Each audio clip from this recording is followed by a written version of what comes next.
कहाँ गया वो, ये बताओ।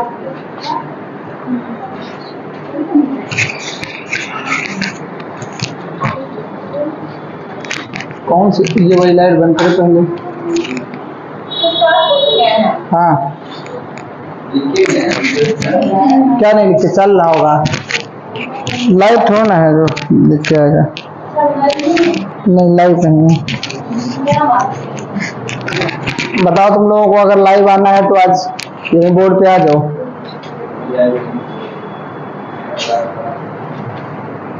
करोगे आके, बताओ एक एक लोग करके देखे कौन कितना अरे कर लोगे अच्छे से, लेकिन समझ में आ जाएगा। चलो देखो भाई, पहला क्वेश्चन है प्रॉफिट एंड लॉस से, ठीक है, अंकित मूल्य से रिलेटेड है। 2-3-4 सेट करवाएंगे उसके भी। देखो ये क्वेश्चन उसके हैं जो लोग करा रहे हैं बड़ी बड़ी कोचिंगों में, वहां से उठाए, उन्हीं का स्क्रीनशॉट है। तो देखो एक वस्तु का अंकित मूल्य उसके क्रय मूल्य का 160% है। अंकित मूल्य और क्रय मूल्य की बात हो रही है, तो दो ही चीजों का रेशियो निकलेगा। जब कोई कहे इसका हम उतना % है, वो कहे हम उसका इतना % है, या कहे हम उसका इतना गुना है, गुनी है, तो रेशियो बनता है, ठीक। तो यहाँ पर आपको क्या बात करना है, एक वस्तु का अंकित मूल्य MRP और CP मूल्य का 160, दो चीजें पता चल जाएंगी। और जब कभी भी डिस्काउंट दिया जाता है वो MRP पे दिया जाता है। डिस्काउंट हमेशा MRP में मिलता है। प्रॉफिट और लॉस कहाँ होता है, CP पर। तो आंसर फटाक से बताओ क्या आएगा, 28%। देखो भाई इसमें आप CP और MRP का रेशियो आ जाएगा। कैसे, कह रहा है कि 160% है। 160% मतलब फ्रैक्शन वैल्यू कैसे निकालोगे, इसको लिखना है कि एक को तो 160%, 100 + 60 लिखा हुआ है, तो 100% को क्या बोलते हैं 1, और 60% को क्या बोलते हैं, 60% को क्या बोलते हैं,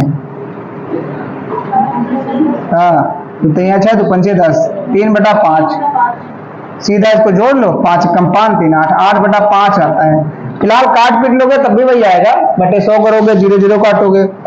जब कभी 100 के ऊपर जाएगा तो आराम से, जैसे 560% है तो 500 को 5%, 500% को 5 बोलते हैं, और 60 को 2/3/5 बोलते हैं, ठीक है। नहीं तो बटे में 100 करके काट सकते हो, तो 8/5।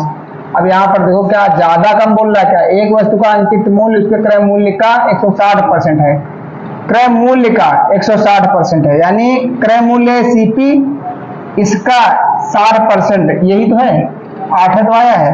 और फिलहाल MRP वैसे भी ज्यादा ही होगा जितनी चीज खरीदी होगी, यानी 8 की चीज थी, छपा हुआ था, 5 की खरीद के लाया है। अब उसको हो रहा है प्रॉफिट या लॉस या डिस्काउंट बोल रहा है। 20% की छूट दी जाती है, छूट इस पर मिलेगी, तो चाहो तो आप इसमें 0 0 लगा करके 20% की छूट करा लो, 1 0 लगा लो, इसमें 1 0 लगा लो, इसमें तुरंत आ जाएगा। यहाँ पर छूट मिलने के बाद में कोई चीज बिक जाती है, वरना आप फिर से रेशियो निकाल लो। कहोगे कि सर 20% की छूट का मतलब क्या होता है, 20% 1/5, यानी कोई चीज 5 की थी, 1 की छूट मिलेगी, कितनी की, 4 की। अब तुमको समझ में आना चाहिए कि सर 5 की थी, एक बार तुमने कहा 8 की थी, एक बार कह रहे हो 5 की थी, तो दोनों को बराबर कर लो। बराबर करने के लिए इसमें 5 का गुणा करा लो, इसमें 8 का, ठीक है, इधर भी 8 का हो जाएगा।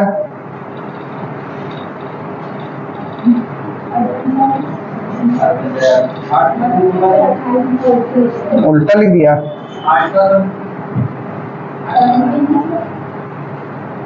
इस तरीके से कंफ्यूजन हो रहा है क्या यार।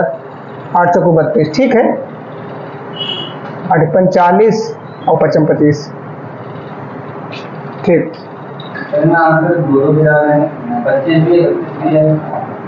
तो यहाँ जब 5 का गुणा कराएंगे तो यहाँ पर आप सही से लिख सकते हो, CP, SP और MRP।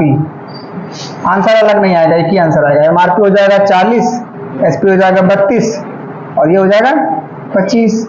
सीधा पता चल जाएगा कितने % का लाभ हो रहा है। देखो लाभ हो रहा है, कितने का हो रहा है, 32, 25 से 32 हो गई, 6 का लाभ हो रहा है, 6 का 7 का, 25 से × 100, 25 × 100, 28%। शायद कट रहा होगा इसमें ना यूट्यूब पे। एक ये तरीका है, बाकी अगर आप ये सब रेशियो का चक्कर नहीं पढ़ना चाह रहे हो तो एक और तरीका है,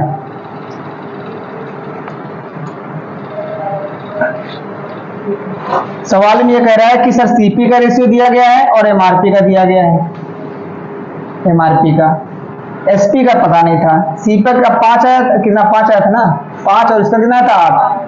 अब यहाँ पर आप एक जीरो लगा लोगे, 50 की चीज थी 80 की थी, इस पर डिस्काउंट होता है हमेशा, एमआरपी पर डिस्काउंट कितना दिया गया 20% का, 20% का डिस्काउंट दे दोगे तो कितना 16 रुपए का डिस्काउंट, तो 80 पर 16 की डिस्काउंट हो जाएगा, कितनी चीज बचेगी वो बताओ भाई, 16 रुपए का डिस्काउंट हो जाएगा तो 16 कितने की रहेगी 64 की, तो 64 की बिकी होगी बस। ये भी कर सकते हो आप सीधा। कितने का लाभ हो रहा है 4 का, 4 का नहीं 14 का, 50 पर इंटू 100, 50 दूनी 100, 28%। ठीक है, अगर मान लो 8 का निकालते 20% तब भी निकाला था, 20 चौको 80, 20 2500 नहीं निकलता, पॉइंट में आ जाता, इसीलिए हमने एक जीरो बढ़ा लिया, एक जीरो से हमने बढ़ा दिया, इसमें भी बढ़ा दिया, इसमें बढ़ा दिया, कोई दिक्कत नहीं जब रेशियो बना रहे अपने मन से। ये 5 और 8 आया था, मैंने अपनी तरफ से जीरो बढ़ा लिया ताकि हम एमआरपी पर डिस्काउंट करा सके, छूट वगैरह जितना होता है सब एमआरपी पे होता है, तो 16 रुपए छूट हुई 80 पर, 16 रुपए छूट हुई तो 64 की बेची होगी, 50 की लाया था 64 की बेची, 28% का फायदा हुआ। नहीं समझाया, चलो देखो, अच्छा समझाना तो है, एक एक सवाल एक टाइप का है। देखो छूट हमेशा एमआरपी पे होती है, लाभ सीपी पे होता है, खरीदने वाले चीज पे लाभ होता है, छूट किस पे होती है एमआरपी पे। एमआरपी और खरीदने वाली चीज का रेशियो था मेरे पास 5 और 8 का, आया कैसे था, उसने बोला है सवाल में कि 160% है, तुलना करा दी गई थी। देखो भाई ये भी कर सकते हो, हम 4 तरीके से बता दे रहे हैं। जैसे कि आपसे बोलना है कि एक वस्तु का अंकित मूल्य उसके क्रय मूल्य का 160% है, अंकित मूल्य होता है एमआरपी, इसको बोलते हैं एमआरपी, क्रय मूल्य को बोलते हैं सीपी। तो सीपी और एमआरपी के बीच में बातचीत हो रही है कि अगर आपसे ये जो कह रहा कि ये जो है इससे 160% है, ये भाई साहब इसका 160% है, तो चाहो तो इसको कुछ मान लो, वरना फ्रैक्शन वैल्यू रख लो। फ्रैक्शन वैल्यू क्या होता है, बट्टे में जो आता है जिससे तुलना हो रही है तो उसको ये रखते हैं, जिससे बट्टे में इसको निकाला था, ये निकला था 8/5, इसकी फ्रैक्शन वैल्यू आई थी। तो किससे तुलना हो रही है, जिससे तुलना होती वो कम होता है। प्लस सीपी, भाई बोला सीपी से हम 160% ज्यादा है, ये हमेशा परसेंटेज होता है, ऊपर जो आता है प्रतिशत का मान आता है, हमेशा आता है। जैसे 20% निकालना है तो 20% होगा 1/20 चक्कों से 20 5, तो 5 का 20% ही आया है, चाहे 5 का 20% निकाल के देखना एक ही आएगा, जो ऊपर आता है वो प्रतिशत मान आता है। तो एक तरीका ये था कि 5 सीपी था, 8 एमआरपी था, यानी 5 की चीज लाया था, छपा उस पर 8 रुपया था। तो कह रहा है कि इस पे डिस्काउंट हो अगर कर दिया जाए, तो डिस्काउंट हमेशा जिस पे छपा होता है ना उस पे होता है, तो 8 पे डिस्काउंट करोगे तो 20% जब डिस्काउंट करोगे तो पॉइंट में आ जाएगा, इस चक्कर में हमने जीरो बढ़ा लिया था। फिलहाल ये भी कर सकते हैं कि और इसको ये ना करना चाहो फ्रैक्शन वैल्यू से, तो कहोगे सर जी एमआरपी अगर 160% है, अगर हम 100 मान लें सीपी को तो तब भी कोई दिक्कत नहीं है, 100 मान लो, माना 100 सीपी है, तो 100 का 160% कितना होता है, इसका ये 160% है, तो 100 का किस 100 का कोई भी परसेंट निकालना हो वही आ जाता है। 100 का 20% 20 होता है, 100 का 30% 30 होता है, 100 का 60% 60 होगा, तो 100 का 160% 160 होगा। अब इससे समझ में आया होगा कि 160 छपे थे, खरीद के कितने लाया 100 रुपया की, अब ये बेच रहा है डिस्काउंट पे। यदि कह रहा है अगर इसने डिस्काउंट दिया होता, डिस्काउंट कितने कर रहा जाता है एमआरपी पे, कितने किया डिस्काउंट 20% का, तो 20% का डिस्काउंट हो रहा है।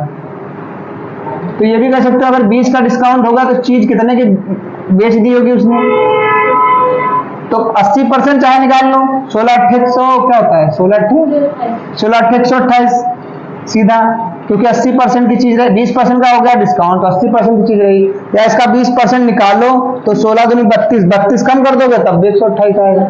कुल मिलाकर डिस्काउंट करने के बाद में एसपी कितने की बिकेगा 128 की। देखो सीधा 100 पर कोई भी परसेंट बढ़ा या घट रहा हो तो परसेंट बन जाता है। तो कितने परसेंट का लाभ हो रहा है? 28 का। सीधा चाहे जैसे करो। दूसरा सवाल कार्य और समय वाला है।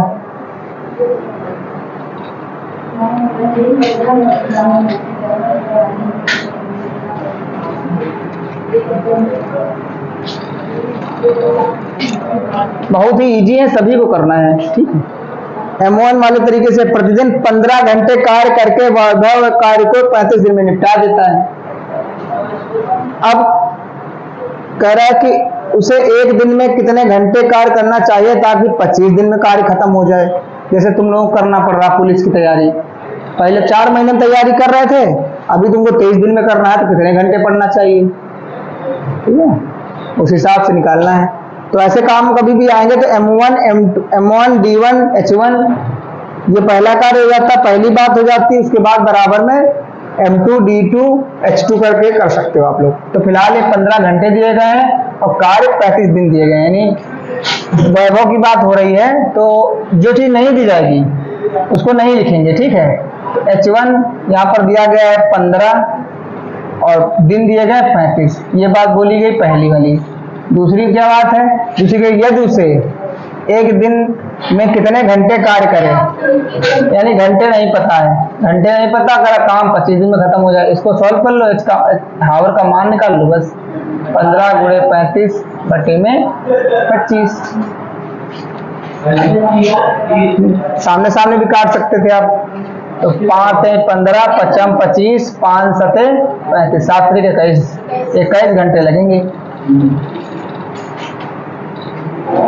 ठीक है। तो इस टाइप के सवाल ही आएंगे, ज्यादा कोई बहुत ज्यादा कठिन नहीं आएंगे। ये वाला करो एक और पेपर कुछ इसी रूप में बनेगा। आपके सब चैप्टरों से एक एक क्वेश्चन आएगा, ये समझ लो। BI से भले 2 आ जाए, वरना 20 क्वेश्चन आएंगे, 20 चैप्टर है तुम्हारे पास, तो सबसे एक एक आएगा तो 2 4 5 10 सेट लगाओ। और समझे, ये सोचो ऊपर ऊपर नहीं पढ़ना है, आपको पढ़ना डीप से ही। आप एक्स्ट्रा घर में मेहनत करो। और अभी तो मैथ में तभी हो पाएगा जब बेसिक आता होगा आपको, ना वहां पर फंस जाओगे, मामला गड़बड़ हो जाएगा, प्रेशर होता ही है। और दूसरी चीज, नया क्वेश्चन होगा। ये बॉड मास वाले तरीके से करना है। पहले बॉड मास का मतलब समझ लो, BODMAS। इसमें क्या होता है, ये ब्रैकेट वाले पहले किए जाते हैं, ऑफ वाले पहले किए। ऑफ का मतलब क्या होता है? गुणा। डिवाइड का मतलब क्या होता है? डी का मतलब होता है डिवाइड, और डिवाइड सभी लोग जानते हैं क्या होता है। उसके बाद मल्टीप्लाई वाले किए जाते हैं। ये गुणा है, ये ऐड है। ऐड मतलब सब्ट्रैक्ट, जोड़ना, और सब्ट्रैक्ट है यानी माइनस, घटाना, ठीक है। तो ये सब नियम से करोगे तो आंसर कभी गलत हो ही नहीं सकता। पहले क्या करोगे, इसको आप इसके साथ मत जोड़ देना, गलत हो जाएगा। और ये सब तो जोड़ घटाना है, तो उसको आगे पीछे कोई भी कर दो। बताओ आंसर। 1900 है, 1445 है, 18 6 9, 16 6 6 सब है।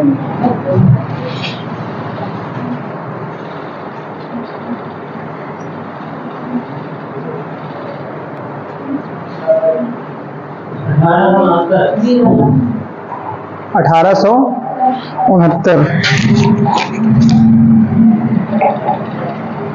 कैलकुलेशन अच्छी होनी चाहिए भाई, तभी आंसर सही आएगा। न जरा से में फिर दोबारा करना पड़ गया किसी क्वेश्चन को, समझ समय गया आपका। इसका मल्टीप्लाई कराओगे इसमें, तो इसका डबल करना था, ठीक है। 2 दूनी 4 है, 5 2 6 12 है, 125 होता है, तो इसका डबल।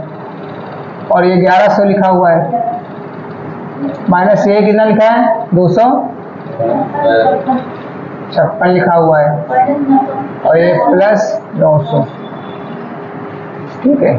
तो काम करो, ये सब प्लस प्लस वाले जोड़ के 256 घटा देना, तो 11 ये 1225 हो जाएगा। 1225 से 9 जोड़ोगे कितना हो जाएगा? 2125 हो जाएगा। इसमें 256 घटा दो, 15 में से 6 चला गया, 9 बचा। 11 में से 5 चला गया, 6 बचा। 10 में से 2 गया, 8 बचा। 18 में आ जाएगा। ठीक है, प्लस प्लस वाले करके दूसरा वाला घटा दो, चाहे जैसे करो, मतलब आपका आंसर यही आएगा। बस ये कहीं मिस्टेक जोड़ने घटाने में गड़बड़ हुआ तो औसत से रिलेटेड देखो, ये तो सबसे ज्यादा इंपॉर्टेंट चैप्टर है। इसके बाद 2-3 क्वेश्चन मिल जाए आपको, कहीं आपको डीआई मिल जाएगा, कहीं ये मिल जाएगा, क्रमागत मिल जाएगा, कहीं ना कहीं वो देना में मजा आती है उनको।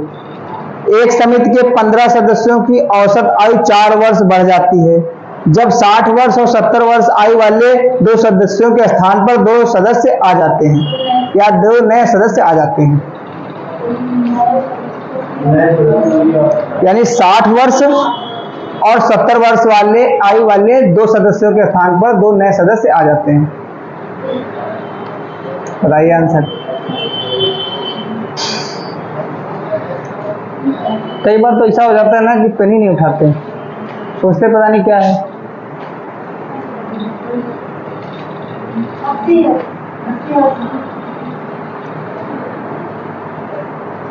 पंकज आप बताओ जल्दी से।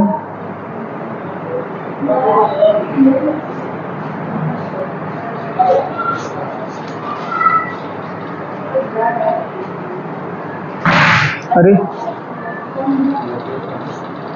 अच्छा, एक बात बताओ, जैसे 60 वर्ष और 70 वर्ष आयु वाले 2 सदस्यों के स्थान पर 2 नए सदस्य आ गए तो औसत बढ़ा दिया।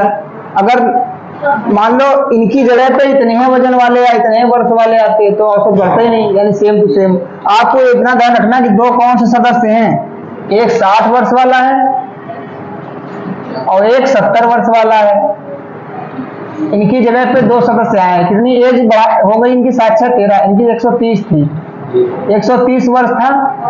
अगर 130 वर्ष के दोनों आते, मतलब दोनों का सम अगर 130 होता तो औसत में कोनो प्रभाव नहीं पड़ता। तो अगर कोई ज्यादा, मतलब अगर औसत में प्रभाव पड़ रहा है, क्या औसत बढ़ा रहे हैं, इसका मतलब 130 से ज्यादा है, ज्यादा वर्ष के हैं। अगर 130 से कम वर्ष वाले होते तो औसत घटा देते, अगर सेम टू सेम इतने के होते तो ना बढ़ता ना घटता। तो आपका औसत बढ़ा है अब की बार, तो वो मतलब पूछ रहा है कि नए सदस्यों की औसत आयु क्या है। तो नए सदस्यों की औसत आयु, ठीक है, देखो पहली बात तो 15 वर्ष बढ़ गया है, किस पर? सब पर बढ़ा दिया 15। वही ना कद्दू कटेगा तो सब में बटेगा वाला सिस्टम इसमें रहता है औसत में, कि आज रखो 15 सदस्यों का औसत आयु 4 वर्ष है, इसका बढ़ जाता है, यानी 15 पे 4 बढ़ जाता है। कितना टोटल बढ़ गया? 60। तो हो कितना गया? 190 वर्ष मतलब के आए हैं वो लोग, तभी बढ़ा दिए हैं। अगर 130 के आए होते तो कोनो दिक्कत नहीं थी। वो कितने के आए हैं, कितना लेके आए हैं दोनों इंसान 190 वर्ष लेके आए हैं, इसी वजह से बढ़ा। तो यही इनका औसत पूछा गया है। तो दोनों का औसत पूछा गया, 2 से भाग दो, 2 18 10 95 वर्ष। अगर वो पूछता दोनों के वर्षों का योग बताओ तो 190 था, औसत पूछे तो 2 में बांट दो, मतलब जितने लोग हैं उसमें बांटने को वही औसत बोलते हैं। फिर से समझ लो, 130 वर्ष हो रहा था दोनों का योग, 130 की जगह पे कुछ ऐसे आ गए 2 लोग जिन्होंने औसत बढ़ा दिया तो 130 से वो ज्यादा रहे होंगे। औसत कितना बढ़ाया? 4। तो 4 महीने जोड़ना है, हर किसी पर 4 बढ़ाया, ये मतलब होता है। औसतन 4 बढ़ाया ना, 4 बढ़ गया, तो 15वां पे उन्होंने 4 बढ़ा दिया। इसका मतलब वो 190 के थे, 190 वर्ष लेके आए थे, तो उनका औसत आओगा 95 दोनों का। नेक्स्ट करें। बहुत से सवाल आते हैं इस टाइप के कि एक टीचर आ गया, उसकी वजह से औसत क्लास का बढ़ गया वजन का। तो जब भी वजन बढ़ गया समझ लो उसका वजन ज्यादा है, औसत बढ़ा रहा है, इसका तरफ वजन ज्यादा है। अगर औसत कोई घटा रहा, उसके जाने से औसत घट रहा है, उसके जाने से औसत घट रहा है, समझ लो ना। तो यानी वो भारी भरकम इंसान था जिसके जाने से फर्क पड़ा है। अगर उसके जाने से औसत बढ़ रहा है तो इसका मतलब वो हल्का था। किसी के आने से औसत मतलब बढ़ जाए तो भी वो भारी भरकम है। मतलब जो इंसान भारी भरकम होता है या वजन में होता है या उम्र में होता है, उसके आने से वजन बढ़ेगा, उसके जाने से कम होगा। नहीं कहते मेरे आने से फर्क पड़ता है टीम में, अगर वो रोहित शर्मा चला जाता है तो बहुत फर्क पड़ता है। तो क्या होता है, कमजोर टीम हो जाती है, आने से स्ट्रांग हो जाती है। फर्क वही दोनों है। इसे बहुत आराम से बेसिकली समझना है, बाकी बेसिक से नहीं लगाना है सब चीजें। चलो अभी 1-2 प्रैक्टिस सेट कराएंगे ना, 2-3 क्वेश्चन और आएंगे इसमें। ये बताओ, ये आपका चक्रवृद्धि ब्याज का दे दिया,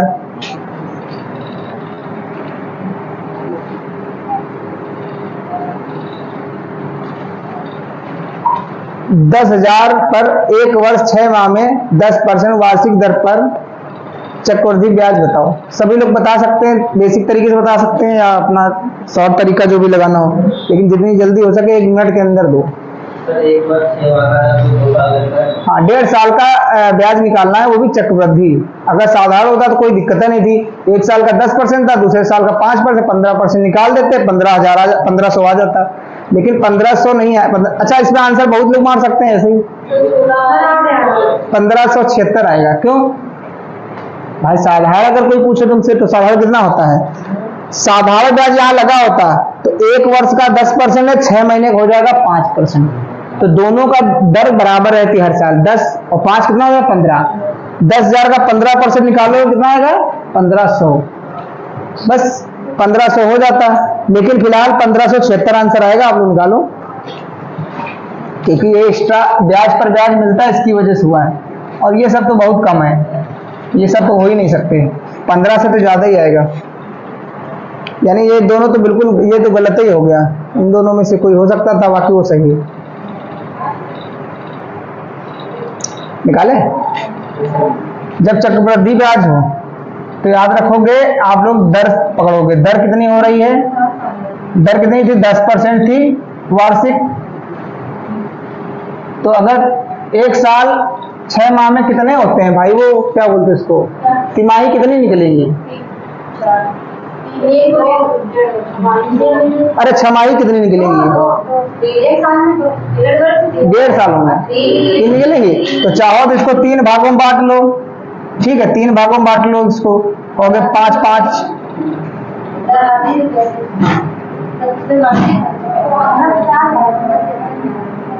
नहीं 6 महीने की क्या हो जाएगी इसमें? 6 महीने की 5 हो जाएगी, ठीक? 6 मंथ की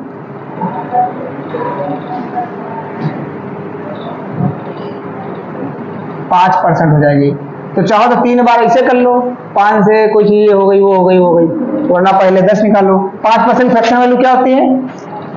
5/100 करेंगे तो कटेंगे सर, कहेंगे 1/20।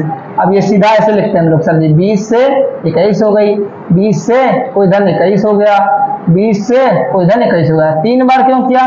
क्योंकि 6 महीना की 3 रहेंगी। दर अगर मान लो, अगर ये 5% दर क्यों ली? 6 महीना के हिसाब से मैं ले रहा हूँ, ठीक है? ये भी कर सकते हो आप। तो सीधा कहोगे ये पी होता है, पी कितना आएगा? 2 दूनी 4 दूनी 8, 800। और ये कितना हो जाएगा यार? क्यूब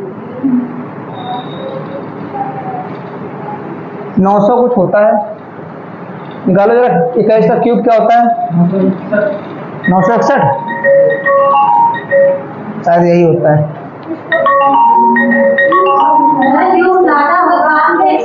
हेलो हेलो, हाँ, हेलो, आवाज कर रहे, बोलो यार। हेलो हेलो, हम तुमको पटक देंगे उठा के भी।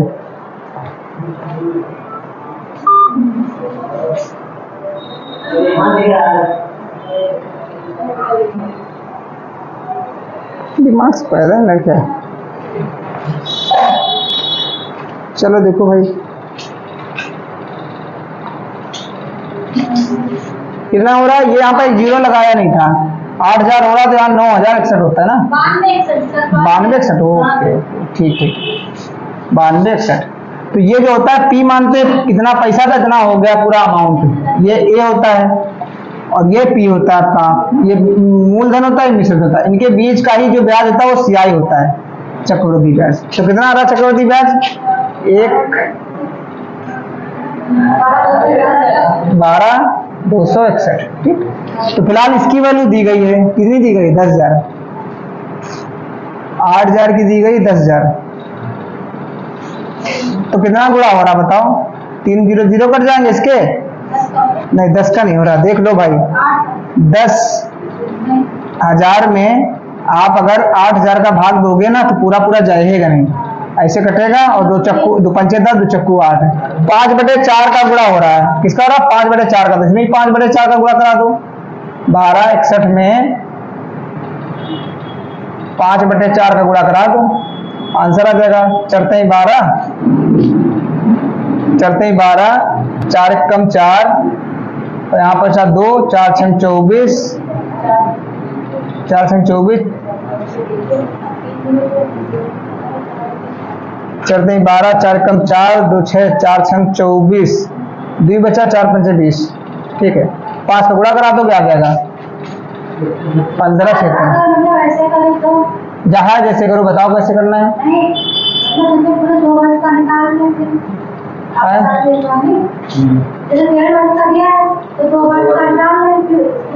बिल्कुल बिल्कुल, आगे वाले साल का आधा कर दो। वो उससे हम तो सोच रहे थे जब एसआई का जिक्र ना हो, एसआई की जब तक बात ना करी जाए, ब्याज पर ब्याज मिलता है, जब तक एसआई की बातें ना हो, ये मेथड हमने बताया था बेस्ट रहता है। आप ये कर सकते हो कि सर हम पहले 10% रखें, पहले से पूरा साल है, तो वार्षिक है, तो कहेंगे बिल्कुल सही बात है, वार्षिक है, कोई बात नहीं, इसकी 10% रखोगे, इसका मतलब हो जाएगा 1/10। और सर जी दूसरे में 6 महीना की बात हो रही है, तो इसको हम 5% कर सकते हैं, तो कहेंगे हाँ कर सकते हैं छमाही के लिए, क्योंकि दर आधी हो जाएगी 6 महीने में। तो 5% के हिसाब से क्या होता है 1/20।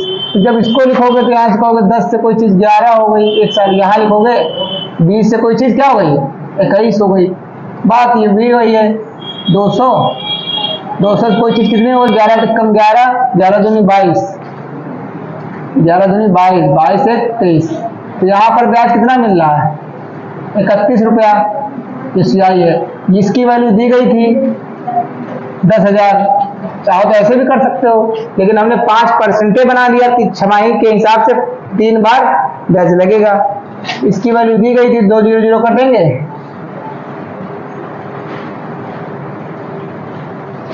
मिस्टेक हो गई क्या कहीं यार।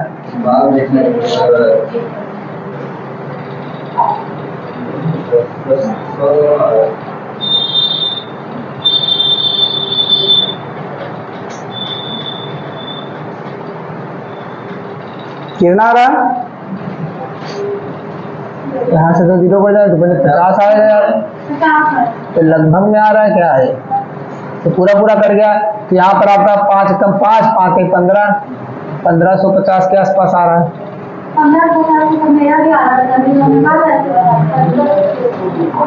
आंसर ये आएगा, ब्याज पर ब्याज मिलता है, ठीक है, ब्याज पर ब्याज दर जो है छमाही के हिसाब से करोगे।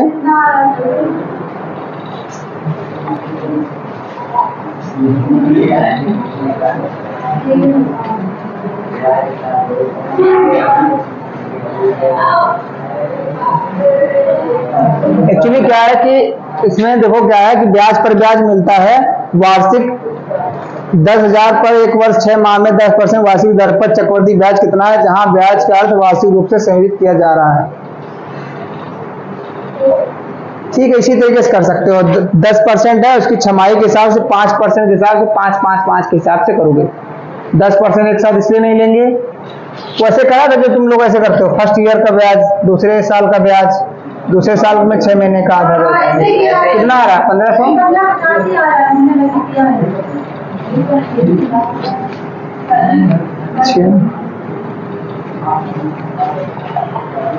ठीक है, 1576 है, इस वाले से करो।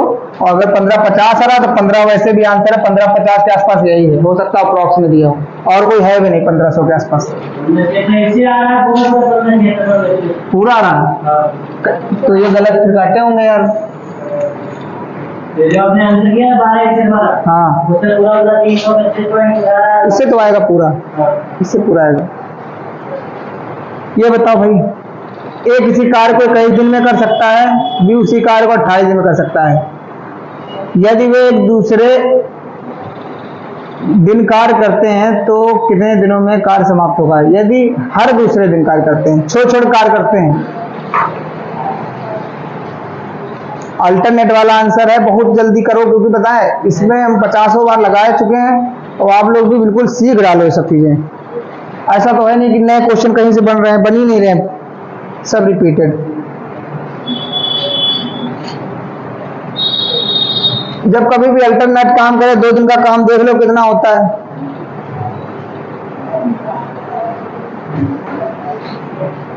और उसमें कितने टोटल वर्ग में कितने का गुना हो रहा है, उतने गुना कर दो, दिनों में आंसर आ जाता है।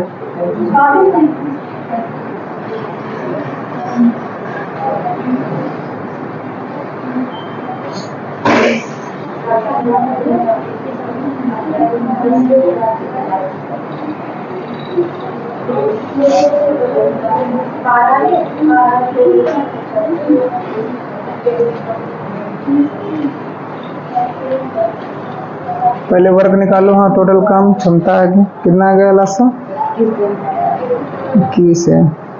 तो 21 से नहीं होता है, को तो 7 21 7 28 49 हो गया, 84 हो जाएगा। टोटल 84 काम हो गया, तो 4 बढ़ जाएगा, 4 बढ़ जाएगा। ठीक है, ये तो हो जाएगा 3 बार, ये 4 बढ़ जाएगा। एक की क्षमता 4 आ जाएगी और इसकी क्षमता आ जाएगी 3। दोनों एक दिन में कितना कर रहे हैं? 7। तो 7 काम कर रहे हैं, लिखो 2 दिन में। और तुम्हें काम कितना कराना है? 84 में देखो जाकर कितने का गुना हो रहा है। 7 में 7 के नीचे लिखो। हाँ, 84 कराना है, 84 नीचे लिखो, 84 नीचे लिख दो। इसमें कितने का गुना हो रहा है? 12 का गुना हो रहा है। तो दिन में भी 12 गुना कर दो, बस आंसर। ठीक, देखो भाई, इसमें क्या होता है कि 2 दिन का काम निकलेगा जब अल्टरनेट करेंगे। पहली बात तो जहां से काम रिपीट हो रहा है वहां से आप उतना काम लिख लो कितने दिन का है, फिर देख लो कितने का गुना हो रहा है। जैसे ए किसी काम को करता है कई दिन में, बी उसी काम को करता है 28 दिन में। टोटल काम कितना हो गया? 84। ये कुल काम है। तो इसकी क्षमता आ जाएगी, एक दिन का काम ये कितना हो जाएगा? इसका 4, और एक दिन का इसका काम हो जाएगा 3। तो दोनों का A प्लस B का 2 दिन का काम कितना हो गया? 7। हमको करना कितना था? 84। कितने का गुना हो रहा है? 12 का। तो दिन में भी 12 कर दो, 24 दिन हो जाएगा। इसमें कितने का गुणा हो रहा है? आंसर अल्टरनेट काम में यही करना होगा। अगर मान लो ये अल्टरनेट ना कर रहे होते तो पूछते दोनों लोग मिलकर कितने दिन में करेंगे, तो 7 का भाग देते तो 7 कम से 7 14, तो 12 दिन लगाते। ऐसे कितने दिन लगा रहे हैं? 24 दिन। डबल दिन क्यों लगा रहे हैं? सर छोड़ के कर रहे हैं इसलिए। तो हमेशा जब छोड़ के जो करते हैं ना, तो डबल दिन लगते हैं। अगर कुछ बच नहीं रहा, अगर बच रहा होता तो जो काम चालू किए थे वो कर देता, वो बटन रख देता। मान लो यार 2 काम बच जाता, 12 का भाग देने से मानो यार 85 लिखा होता है, तो 12 7 84 होता है, 1 बच जाता है ना काम। 1 कौन करता है? ये करता तो 1/4 धर देते, बस 14 सही, 24 सही, 1/4 पूरा कर रहा, कोई दिक्कत नहीं। अगर एक यहाँ बच जाता, मान लो 85 होता, 86 होता, 2/4 हो जाता, 87 होता, तो जितना बच जाए शेष वो कौन करता है? जो स्टार्ट करता है काम अल्टरनेट में। पर बचा ही नहीं तो बस वही देख लो कि 2 दिन का काम। अच्छा, 2 दिन का ही क्यों किया? क्योंकि रिपीट कर रहा है। आज हम करा, कल तुम करोगे, फिर हम आएंगे, फिर तुम करोगे। तो जहां से रिपीट हो उतना देख लो। 2 दिन में काम 7 करते हैं, 84 करवाना है, 12 दिन तो लगेंगे इनको भाई। 2 दिन में काम 7 करते हैं, 2 दिन में। 1 दिन में करते होते तो इनको 12 दिन लगते काम करने में, क्योंकि 1 दिन में 7 तो 12 दिन में 84, लेकिन 2 दिन का काम था 7, इसलिए दुगुना दिन लगेंगे। ये वाला करो। अरे साधारण बैच का है, सारे सवाल हैं हर टॉपिक से। ठीक है, आप लोग इसको दोबारा हम करें, जैसे देखना हो घर में समझना, ना समझना सर जी हमको क्लास में समझ लेना। क्वेश्चन यही आएंगे पेपर में, उल्टा सीधे तरीके से घुमा के, बताओ कुछ नहीं। एक निश्चित राशि पर 2 वर्षों के लिए साधारण ब्याज 12,000 रुपया है। कोई राशि है उस पर 12,000 रुपया ब्याज मिल रहा। कर यदि राशि 12,000 है, यानी 12,000 पर 12,000 ब्याज पा रहा है, कितना ब्याज? 100% ब्याज लग रहा है। जितना पैसा हमने लगाया उतना ही ब्याज हमको मिल जाए, तो मतलब पूरे का पूरा 100% लग रहा है, ब्याज लग रहा है। तो सीधा यहाँ से एक बात समझ में आई कि 100% की बात हो रही। कह रहा पहले 3 वर्षों के लिए इसी राशि पर समान ब्याज दर चक्रवृद्धि ब्याज बताओ। भाई आपको साधारण ब्याज बोल दिया कि 12,000 पर 12,000 मिल रहा, लेकिन कह रहा इसी दर पर जो भी दर लगी हो, ये तो आइडिया लग जाएगा तुमको कि 100% की दर लग रही सर, तो नहीं, लेकिन साधारण ब्याज 12,000 है। ठीक, हाँ, तो कह रहा इसी दर से चक्रवृद्धि ब्याज बताओ। अच्छा कितना होगा, इसे पूछ रहा। दर आपको निकालनी पड़ेगी कि कौन से दर से ऐसा है कि कौन से रेट से 12,000 रुपए का 12,000 ब्याज मिल गया? और साधारण ब्याज है तो कह रहा चक्रवृद्धि ब्याज बताओ। इसमें दोनों सवाल आ जाएंगे आपके, चक्रवृद्धि और साधारण ब्याज। 30% नहीं आई बेटा दर, 30% है ही नहीं।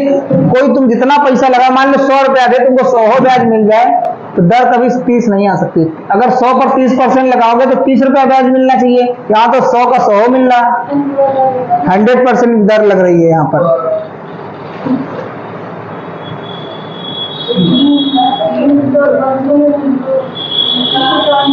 भाई दर 100% लगाई, 2 सालों में 112,000 हुआ है तो 100% आंसर। चलो देखो, अच्छा बस यहाँ पर हम दर निकलवा दे रहे हैं, बाकी ब्याज तो आपको सीआई के एक पैटर्न होता है वो आप निकालोगे। हम ये कह रहे हैं कि 12,000 रुपया थे तुम्हारे पास और तुमने ऐसा कुछ लगाया 2 सालों में, 2 वर्ष में पैसा कितना हो गया? 12,000 ब्याज मिल गया तुमको, ये ब्याज मिल गया। अरे स्टार्टिंग का देखो बच्चा, 12,000 रुपया जो हो रहा है वो 2 वर्षों में हो रहा है, 3 सालों में सीआई पूछा गया है, ठीक है। तो 2 सालों में पी जो था वो एसआई के रूप में कितना ब्याज मिला? 12,000। तो तुम एक बात बताओ, ये हमेशा इसका 100% है, ये कितना है? 100% है। तो 2 सालों में 100% हो गया तो दर कितनी रही होगी? 1 साल की दर तो वार्षिक रहती है तो 50% रही होगी दर तो आधी। 2 सालों में 100%, क्योंकि एसआई जो होती है बराबर बराबर चलती है तो दर 50% रही है।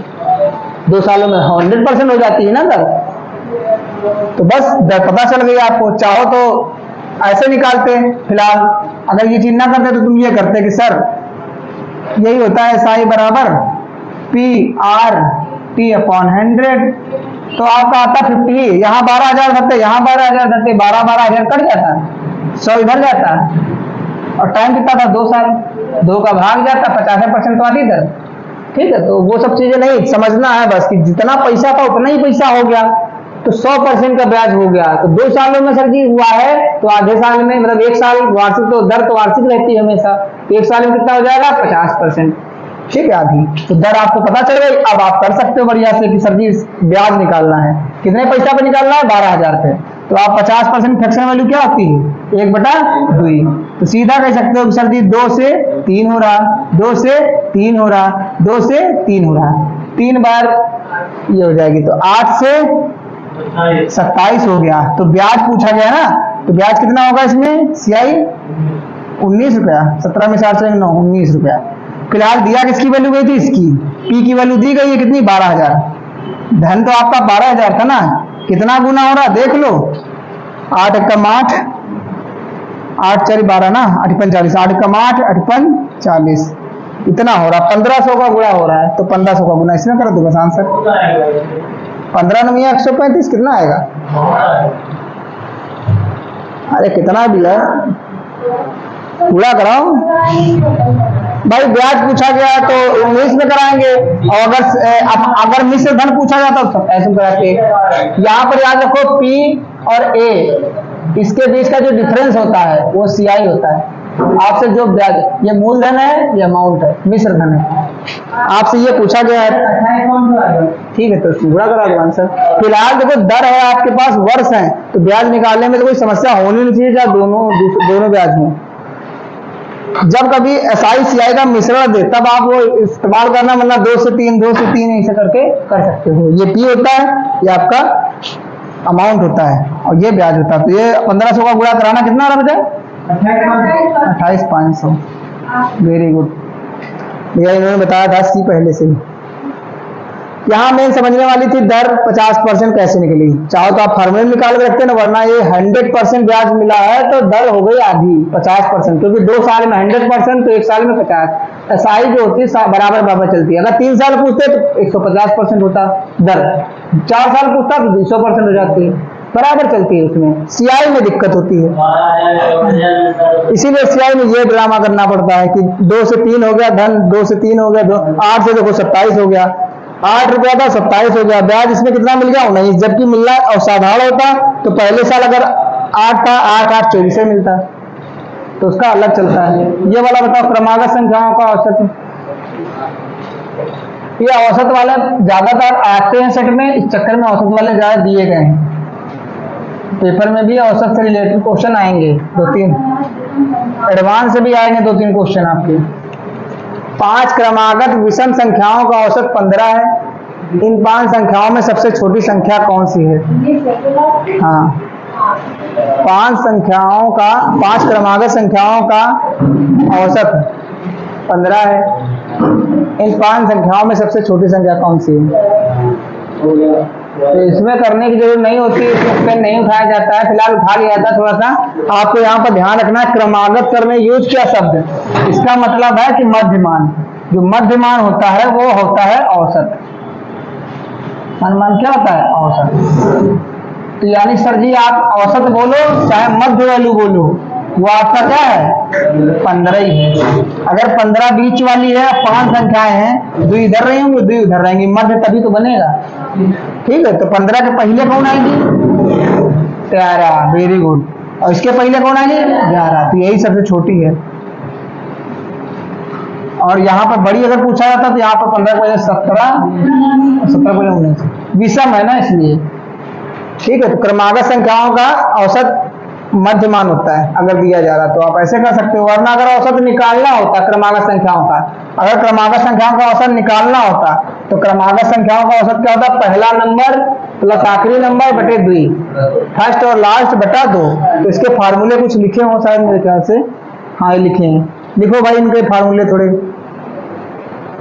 लिखो, क्या लिखवा दिए हैं पहले ही ऑलरेडी, आपको समझा दे रहे हैं। ठीक है, देखो पहले n प्राकृतिक संख्याओं का योग दिया गया है, ये होता है। सबको मालूम होना चाहिए कि कभी n संख्या है, अगर कोई बहुत सारी संख्या जैसे 100 तक की संख्याएं हैं लगातार प्रारंभिक, उनका योग पूछा जाए तो ये लगाओगे 100 प्लस 101 बटे 2। ठीक है, औसत पूछा जाता है तो ये n हट जाता है। पहली जितने पद है, जैसे मान लो 50 तक बोला जाए, 50 तक संख्याओं का औसत, तो क्या होगा? 51 बटे 2 कर दो बस आंसर। फिलहाल पहला और आखिरी जोड़ोगे तो इसे भी आधा करना है, तो ये सब याद करने की जरूरत नहीं है। आपको तो बता ही दिया क्रमागत संख्याओं का औसत पहला और आखिरी जोड़ के आधा कर दो, तो पहली ये रहेगी, उसके बाद 2, 3 ऐसे करके 50 तक रहेंगी। तो पहला और आखिरी जोड़ के ही तो आधा किया जा रहा है इसमें, तो कोई दिक्कत तो है नहीं। पहली और आखिरी जोड़ करके ही किया जा रहा है। 51 बनता है ना, 51 का आधा। तो ये सब इसमें समझने वाली चीजें हैं, थोड़ा जिनको नहीं पता हो ध्यान रखना। विषम संख्याओं का औसत सेम रहता है। अगर लगातार विषम संख्याओं का औसत क्या रहेगा? तो जैसे 50 तक हम कहें 50 तक, तो 50 तक विषम संख्याओं का औसत बताओ जरा कितना रहेगा?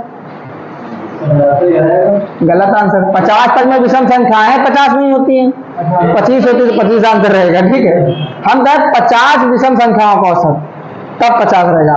अगर 50 तक विषम संख्याओं का औसत तो 25 रहेगा। 50 तक में 25 रहेगा। अगर हम 50 कहें तो 50 निकालनी पड़ेगी चाहे जहां तक गए हो। लेकिन अगर 50 तक बताओ, 50 तक में 25 विषम 25 सम, कंफ्यूजन ना होना। हम कहें 10 तक सम संख्याएं बताओ कितनी होती हैं, तो कहोगे 5। हम कहें 10 सम संख्याएं बताओ कितनी हैं, तो 10 तुम्हें निकालनी है, 20 तक में निकलेंगी जाके, तब तो 20 तक जाना पड़ेगा। उसको आपको समय सीमा नहीं है कि कहां पर तक जाना है। लेकिन हम कहें 10 तक में विषम संख्याएं बताओ, सम संख्या, तो बता दोगे। ठीक है, तो संख्याएं निकाल लेना। संख्याएं निकाल करके पहली और आखिरी जोड़ के कर सकते हो। वरना आपको जैसे हमने कह दिया था कि इसमें दे दिया जाए, हम यहाँ पर बोल दें कि यहाँ पर प्रथम 50 विषम प्राकृतिक संख्याओं का औसत पूछा जाए तो 50 से आंसर आएगा। लेकिन तक लगा दें तो आपको ध्यान रखना है कि 1 से लगा करके 1 होगी, फिर 3 होगी, फिर 5 होगी, फिर 7 होगी, लास्ट वाली क्या होगी? 49 होगी, आखिरी 49 होगी। तो इस बीच में आपको 50 तक में कितनी विषम संख्याएं निकल रही हैं? यहाँ सिर्फ 25 निकल रही हैं, छोड़ छोड़ के। ठीक, 25 से निकलेंगे जाके, 25 है 25, वो ठीक है, कोई दिक्कत नहीं। क्योंकि देखो पहली अगर सम है, पहली विषम है, तो आखिरी